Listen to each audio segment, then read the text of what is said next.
Ha sido casi un viaje de 3 años, porque todo comenzó con una, una idea de hacer una maestría, perfeccionarnos un grupo de profesores de la Universidad Católica del Perú, la Pontificia Universidad Católica del Perú. Bueno, nos juntamos 15 amigos, Matías fue a Lima, nos explicó la idea del magíster, el tema, nos pareció súper interesante. Nos reunimos 15 amigos, porque arquitectos además y profesores, y teníamos el problema del tiempo, para variar. Pues todos ya somos arquitectos un poco sobre los 40 años, con oficinas trabajando. Entonces, ¿cómo hacemos una maestría sin tener que irnos a vivir a Chile por un año? Ahí estaba el tema. Entonces surgió la idea de hacer unos cuantos cursos intensivos acá en Santiago, los meses de julio, y los profesores iban en enero a Lima, que era en nuestro verano.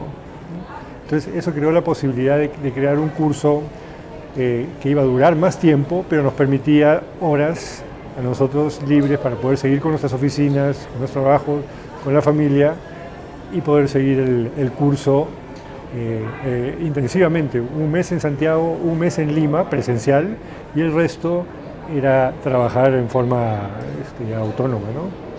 La cosa funcionó muy bien. Digamos, nosotros hemos seguido este curso ya desde el 2010, felizmente termina hoy, después de bastante trabajo, y ha sido una muy grata experiencia tener el intercambio de poder hacer algo en Chile, países tan cercanos, y con un tema de paisaje que es algo que realmente en el Perú, paisaje y territorio, es algo muy nuevo. Nosotros todavía no tenemos los conceptos y los manejos, sobre todo en un país como el nuestro, que en este momento está potenciando sobre todo sus paisajes, ¿no?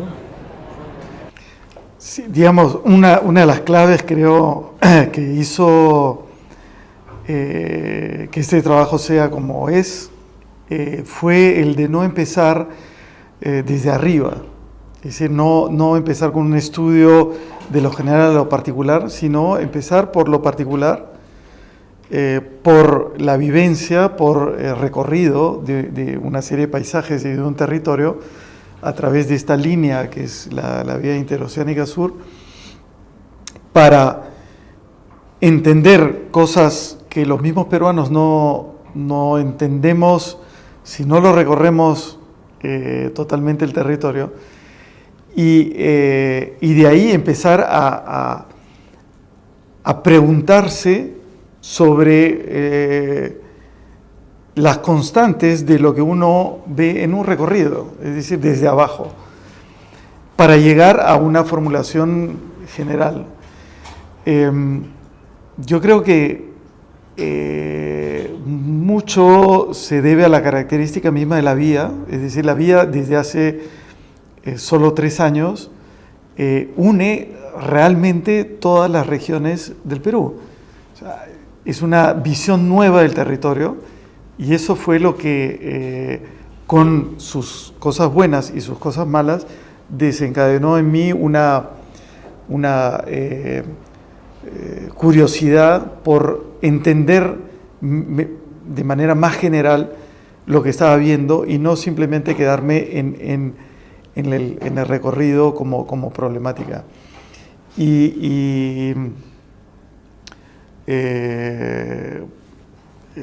Mi padre siempre me inculcó este amor por lo precolombino, por lo ancestral. Con Sandra es una de las cosas que nosotros estamos investigando en nuestra arquitectura, es decir, cómo lo ancestral puede generar contemporaneidad, y es dentro de esta misma lógica que traté de internalizar primero estos nuevos conceptos que uno iba estudiando de autores peruanos, que muchos de ellos no los conocía antes, y tener una mirada crítica sobre las lecturas de los autores europeos. Entonces, cómo lo uno se puede unir a lo otro, es simplemente una voluntad de entender holísticamente el problema y tratar de internalizarlo para luego poder explicitarlo de una manera, no sé si llamarle universal, pero sí general. Que efectivamente nosotros en la disciplina de la arquitectura estamos siempre que capturas el paisaje pero de una manera contemplativa, finalmente no te enfrentas realmente a la gran dimensión, ¿no? Y en mi caso yo tomé como digamos caso de estudio, pero que a la vez es el fundamento de la tesis, el recorrer la vía interoceánica sur que un poco atraviesa el Perú y va a unir la costa Pacífico con la frontera con Brasil, pasando por Cusco. Pero este recorrido es sobre todo una excusa para hacer una nueva mirada, una mirada a un territorio de gran dimensión, y surgen de ahí todas las preguntas, ¿no? El método, por dónde empezamos, qué miramos, cómo representamos. Y finalmente hay también una obsesión personal latente de medir las cosas, pero yo creo que como arquitectos eso lo tenemos como natural, ¿no? De necesitar referenciarnos, posicionarnos, relacionarnos con lo que estamos recorriendo, ¿no? Entonces la medición se presenta como un instrumento para tener esta mirada, ¿no? Y como un parámetro, porque finalmente también otro punto importante era, ahora pues tenemos múltiples maneras de mirar el territorio que no son recorriendo, ¿no? Virtualmente, navegas y recorres, ¿no? Entonces el reto era hacerlo físicamente, tener la experiencia del paisaje, pero poder medirlo para poder relacionarnos realmente directamente con la dimensión del territorio. Y se incluyó lo que se mide va a ser el tiempo de recorrido y no la distancia, un poco acercándonos a parámetros que tenían los incas a la hora de medir el territorio, a la hora de recorrer el territorio del Capac Ñan,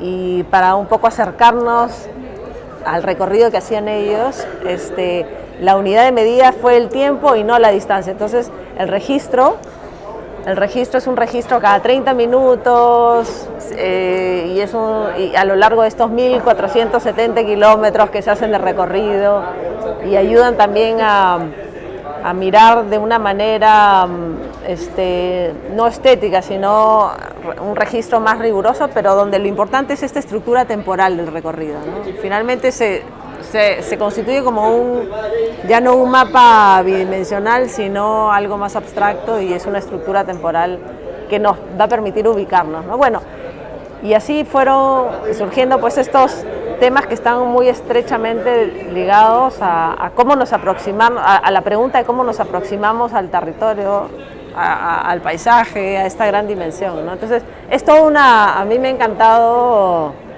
porque finalmente esas preguntas no te las haces, si no tienes la oportunidad, el espacio de un estudio, de una maestría. Yo lo hice de una manera un poco distinta a los demás, en el sentido que me aproximé al paisaje del desierto a través de la fotografía, pero de todas maneras en esa aproximación descubrir lo que significó el desierto en el Perú y también cómo transformó la mirada digamos, la mirada de los peruanos que estaban justamente uniéndose o aceptando las ideas del movimiento moderno, me pareció interesante, ¿no? El paisaje, ¿no?, también trae consigo un montón de movimientos culturales y cambios de visión, ¿no?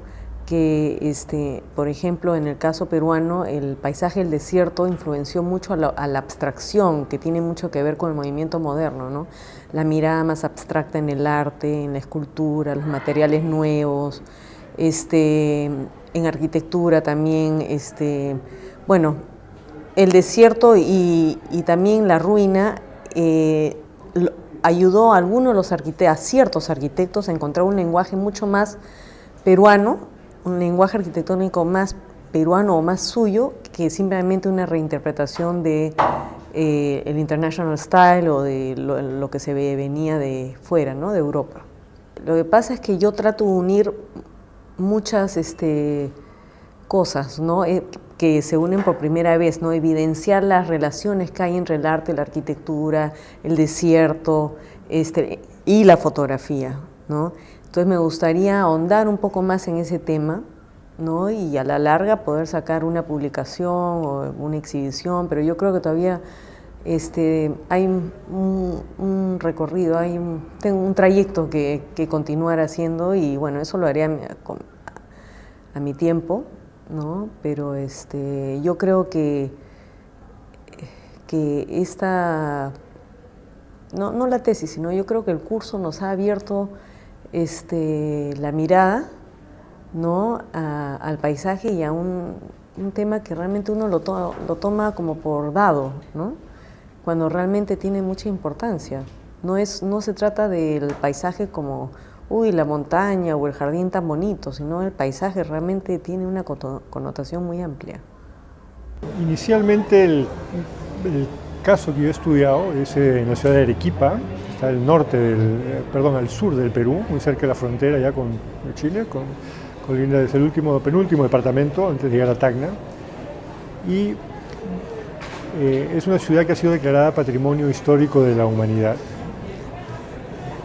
Y el tema que escogí fue estudiar de dónde había salido el material para construir esa ciudad, porque fue declarada Patrimonio por UNESCO por las cualidades arquitectónicas, por la simbiosis que había entre la arquitectura española y la cultura local indígena, pero nadie había explorado de dónde venía esta piedra.